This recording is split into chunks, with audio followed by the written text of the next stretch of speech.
Hey everybody, it's WalkTheMan131. Welcome back to more of The Legend of Zelda. Now, if I can get myself unlostified. What? Oh, new enemy type. They're own physical-based enemies, and they also very helpful. But they will occasionally, like, go off into the, what you want to call it, we'll go off into, oh, crap. They will occasionally go off into the, background. Yeah, I think it's cheap they can do that too. Ugh. Yes, like 90% of the enemies in this game, those red horn guys do have blue counterparts. Ugh, Jesus.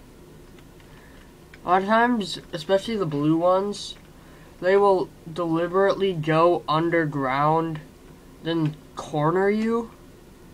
Oh wow, I was in the right spot the entire time. Now your shield can block arrow strikes, as long as you're not using your sword. If you notice, Link moves his shield, which I think is a pretty good amount of detail for an NES game. Do you? Ah, crap. Fought these guys before. Hey, what's this? I actually don't remember this. See, if you have, well, get 60 rupees. Sorry, these black areas aren't gonna look as nice as the overworld, but I don't feel like refocusing my camera every time I go into one of those caves. Well, dungeons, I probably will refocus my camera. I hope I can find the dungeon I want to go to. Okay, I've actually never found this part of the overworld before.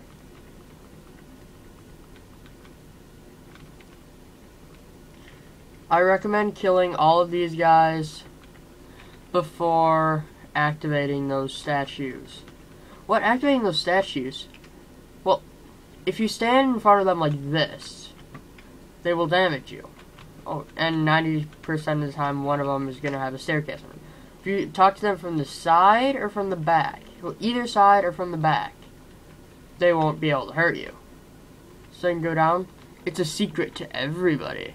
So that's where that internet meme came from. Now, I'm going to see if you can keep doing that.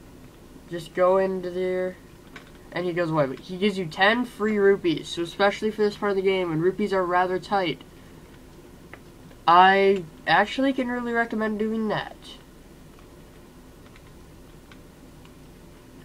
And screw defeating the enemies.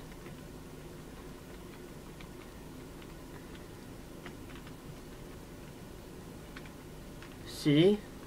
They give you increasingly larger amounts of rupees. And now I'm afraid I'm going to start breaking order. Remember the next one I want?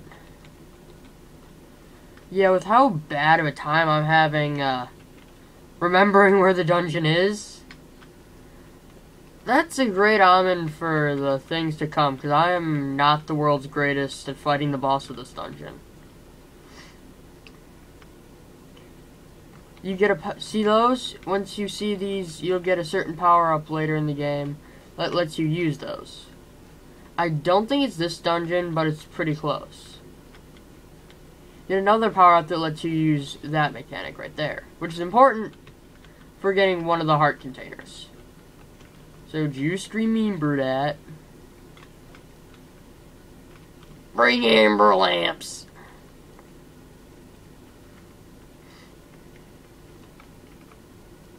Wait guys, excuse me while I check this. Options, cheats. Okay, good. Now, since I really don't... Grinding for rupees is my least favorite thing about this entire game. Oh, of course. You can buy extra bombs if you'd ever need them. I have no idea why. I mean, this game definitely isn't easy, but it's really not hard enough to warrant you going to buy extra bombs. This is embarrassing. I should have looked at the overworld map before I started this episode, because I thought I remembered this way better than I do. It's a secret to everybody cave.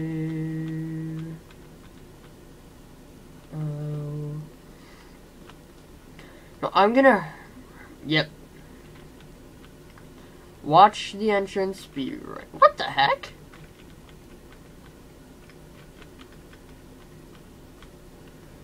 I remember this being like the exact spot you need to go to.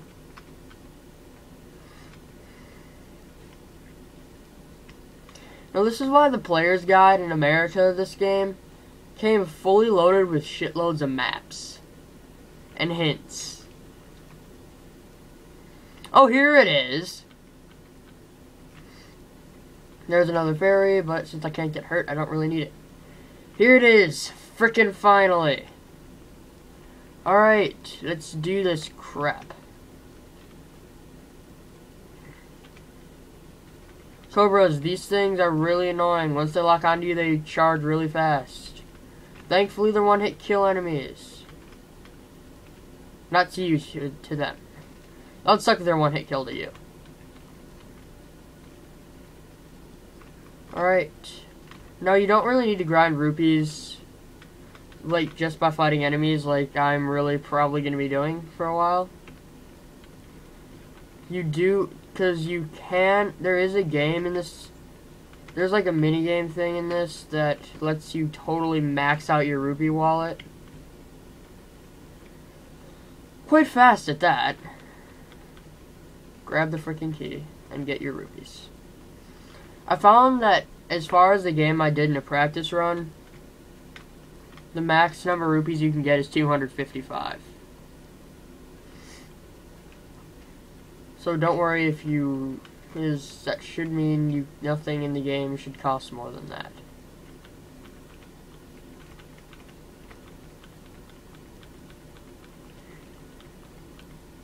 Sorry guys if I want to complete every dungeon a freaking 100% kind of thing that I'm doing this. I will admit it does take more time than, you know, just sitting there and not completing every dungeon. Boss already, yeah. Well, that, I think, actually might be a mid-boss, but still. Here you get an item that makes your boomerang slightly less useless. Yes, I hate this room when I'm doing runs when I can get hurt, which I normally don't do because I suck so hard at this game. Now you get the magic boomerang. But I don't think that's the main power-up for this dungeon. If it is, that's kind of a major disappointment. There are a lot of locked doors in this dungeon, but they also give you a lot of keys. Okay, I want the dungeon map. Getting the dungeon map is one of the most helpful things in a dungeon, especially if you don't know this game as well as I probably should. Before doing an LP of it. Wait. Let's take the cheap way out. Let's blow shit up.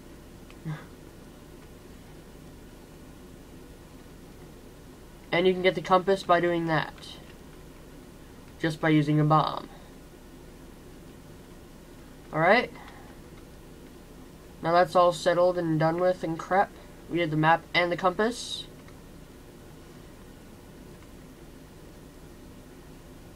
Yeah.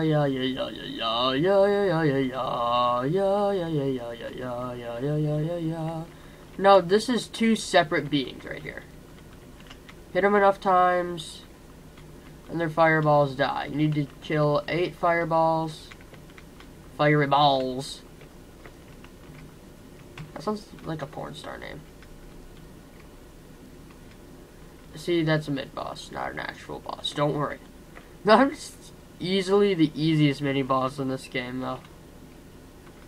If you can clear those and not get hit by the keys, I recommend going in there if you're low on bombs.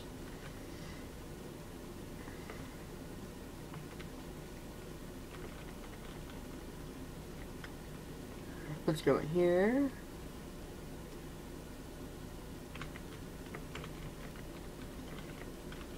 If there's rooms with nothing but enemies in them, it is generally a good idea to kill the enemies, and you get money sometimes, which might not seem worth it. Dodongo dislikes smoke. Hint for the boss.